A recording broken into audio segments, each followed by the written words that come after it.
am so pleased to have this opportunity to share with you about two people I cherish and admire and respect, my grandparents, Maud and Emil Marks.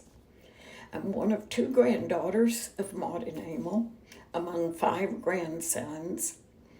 We call Maud Gaga and Emil E.H. per his request. And I'd like to give you a glimpse of them through my eyes. Maud's family immigrated from England and Emil's from Prussia, which was until 1918 a German kingdom. I feel like those forebears of ours who immigrated had to be deeply motivated as well as courageous to choose to take a perilous thousands of miles transatlantic trip on an assuredly less than state-of-the-art wooden ship for the purpose of starting new and better lives for themselves and their families with more freedoms and opportunities, but in a strange and foreign land. I am thankful for their motivation, and I'm thankful for their courage. So let's start with Gaga and E.H.'s generations now. E.H. was born in 1881 in what is now Addix, Texas, where his German-speaking grandparents had trekked to immediately after disembarking in Galveston in 1843. A side note here is that E.H.'s father was born on the docked ship there in the Galveston waters still, and was named August Texas Marks. Well, E.H. and his 4 siblings lost their mother when he was only 6, and then their father when he was 9. And the children, as orphans, went to live with their grandparents who had immigrated and made that trip from Galveston to Addix.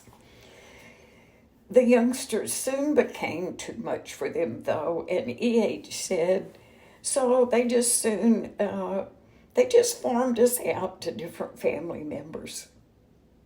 So he went to live with his Uncle Billy Schultz and helped him around his general store and saloon there in Addix.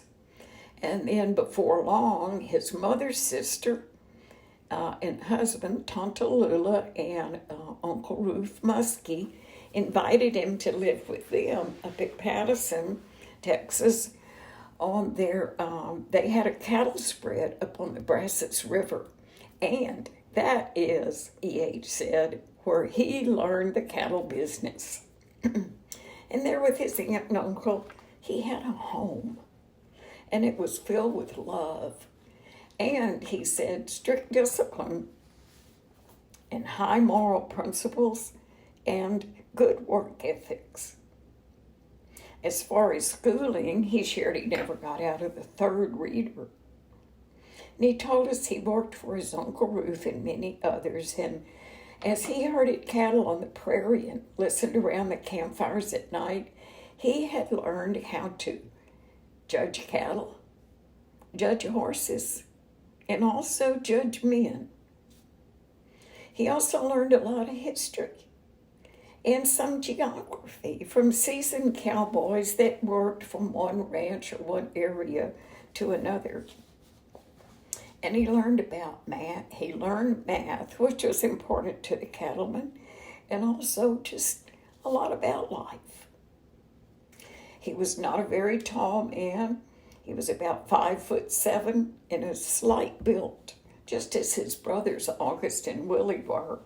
But he still had an excellent reputation as a cowboy and was also often sought out to help people with their cattle business or their cattle roundups, etc. He shared with us that his size was an advantage and that he could ride across the prairie all day working cattle on one horse, where the other guys that were really big they had to stop and change horses. And even as a young man, he was very ambitious and outgoing. Unlike many of the other German boys who were always hardworking and industrious also, but they continued, he said, to cling to the old ways and to want to keep speaking German. He was eager to learn, and eager to learn the English language, and that's one area where God helped him, and he was very appreciative of that. Well, in 1898, he registered the brand, the LH7 in Harris County, just 55 years after his grandparents had set foot in the Republic of Texas. He loved being around cattle, and he knew he must have his own ranch one day, which he probably knew would never have happened back in Prussia, because that's one of the reasons his grandparents left. There was repression, and very, very few ordinary common people were able to own property or land. Well, he knew it would take a lot of money to get a ranch for himself, so he decided if for some reason he couldn't continue just to work with cattle, that he would do anything honorable to make this money so he could fulfill his dream. And he did end up working at a lot of different type jobs.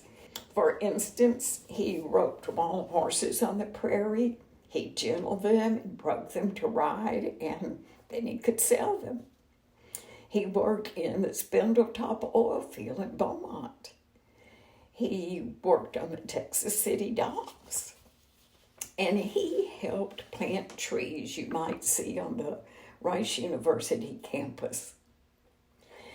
Life was interesting to him, and he liked to see different places, different parts of the country around him.